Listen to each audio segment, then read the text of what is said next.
Bem, hoje eu vou contar uma história linda. Não, a história não tem castelos e lugares lindos, não. A história acontece num lugar comum, mas possui a verdadeira riqueza de quem a sonha. Hã?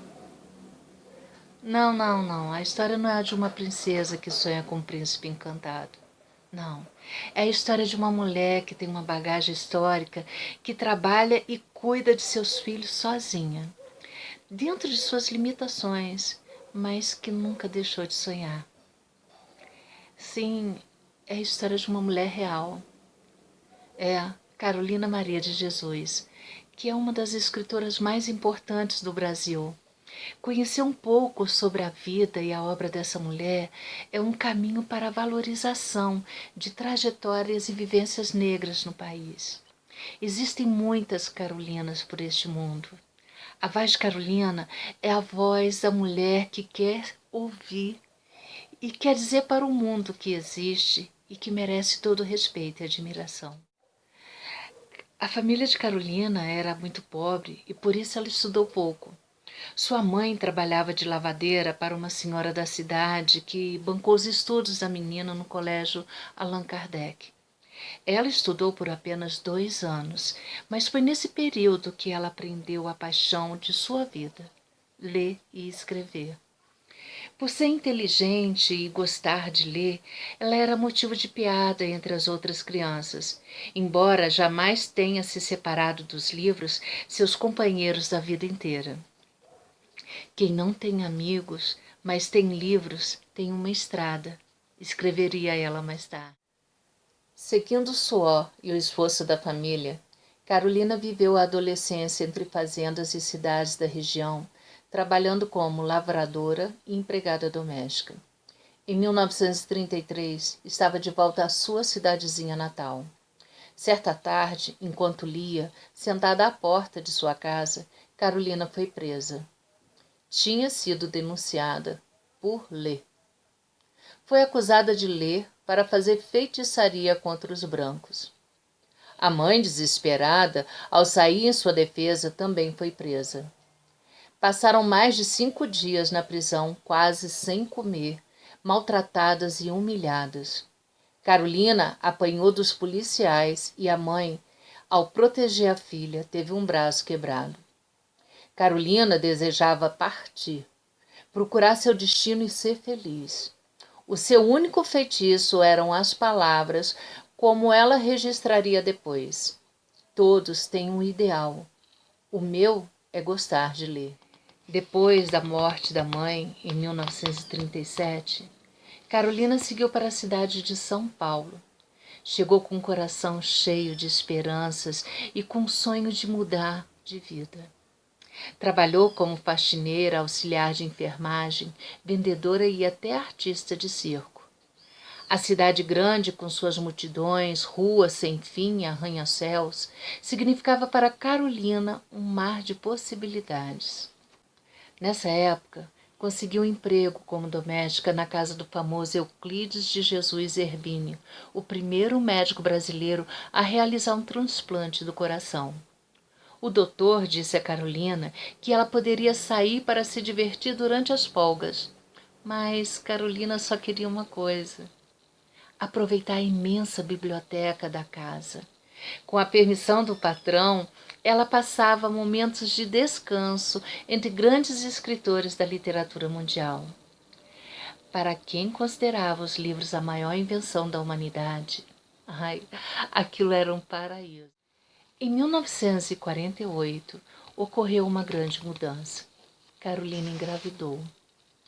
Por não conseguir arranjar emprego, acabou indo morar na favela do Canindé, perto do rio Tietê, na zona norte de São Paulo. Chão de lama, barracos de madeiras, miséria.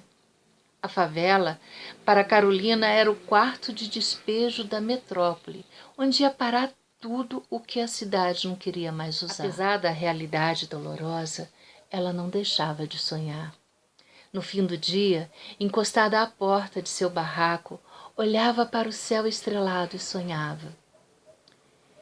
Eu, que sou exótica, gostaria de recortar um pedaço do céu para fazer um vestido.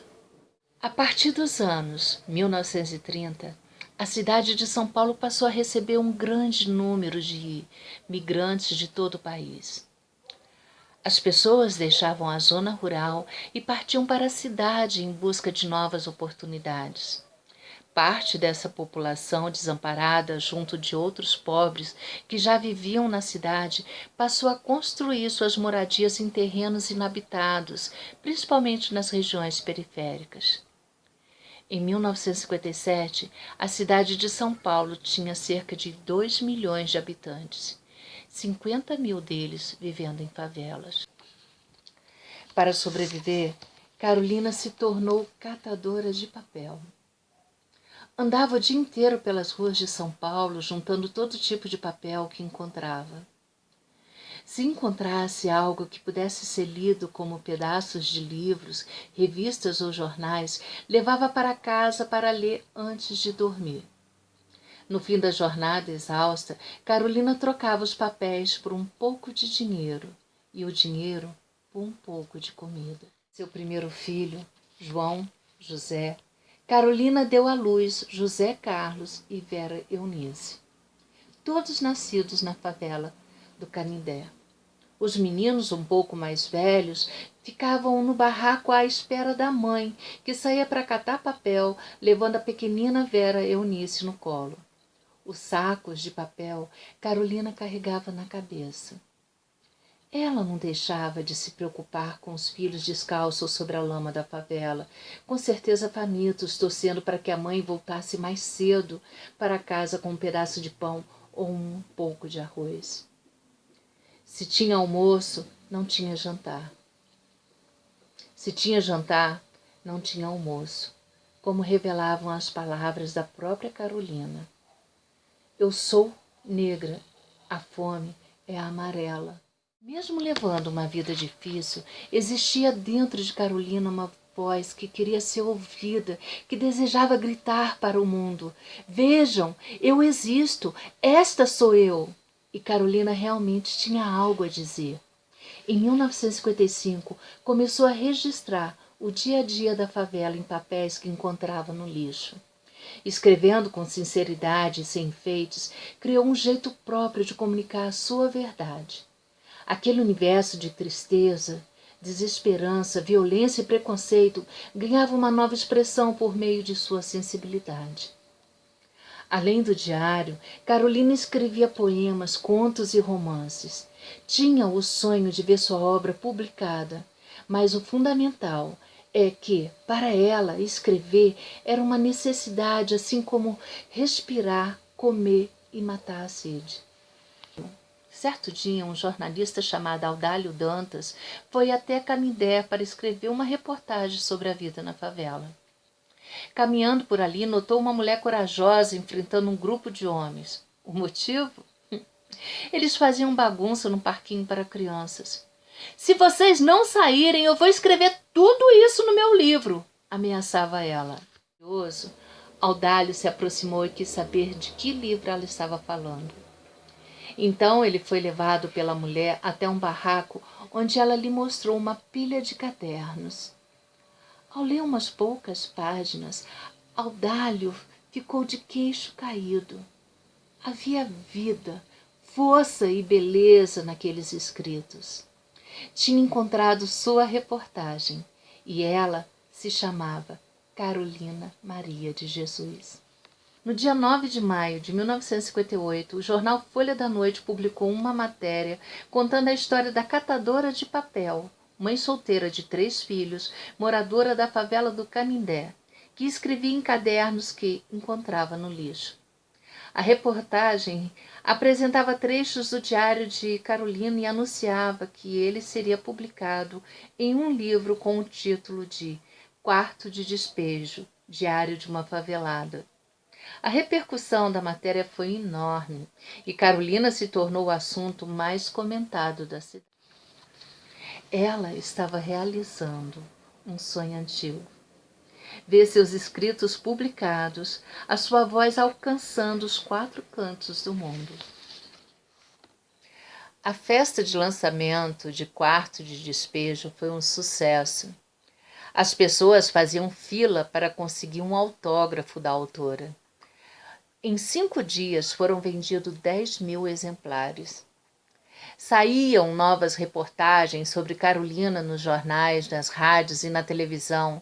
Ela se transformou na celebridade do momento. Tirou fotos com autoridades e foi elogiada por grandes nomes da literatura brasileira, como Jorge Amado e Manuel Bandeira. Carolina, ao conhecer Clarice Lispector, virou-se para a filha e disse: "Veja, filha, aqui está uma escritora de verdade."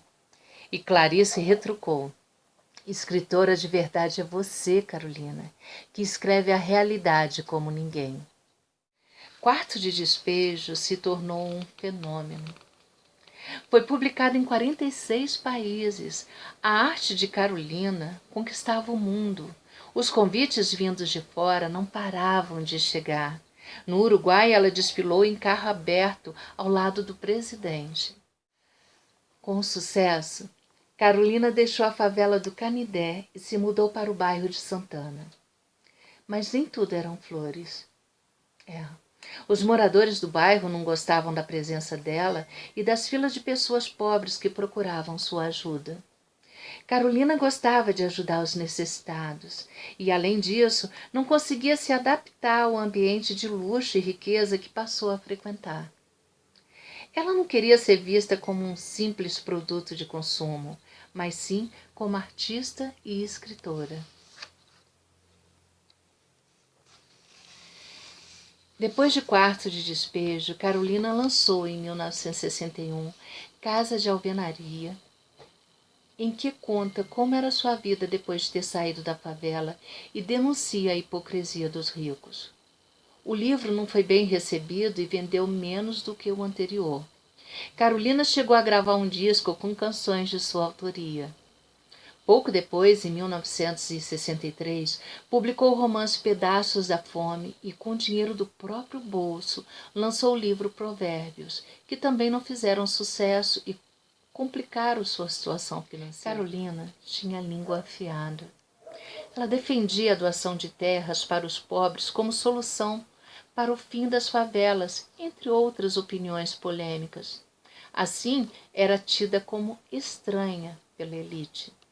Cada vez mais isolada, decidiu em 1969 ir morar em uma chácara em Parelheiros, no extremo sul da cidade, onde teria um ambiente mais parecido com o de sua infância, com hortas e animais. Conhecida pela mídia e pelo meio literário, Carolina perdeu quase tudo que tinha ganhado.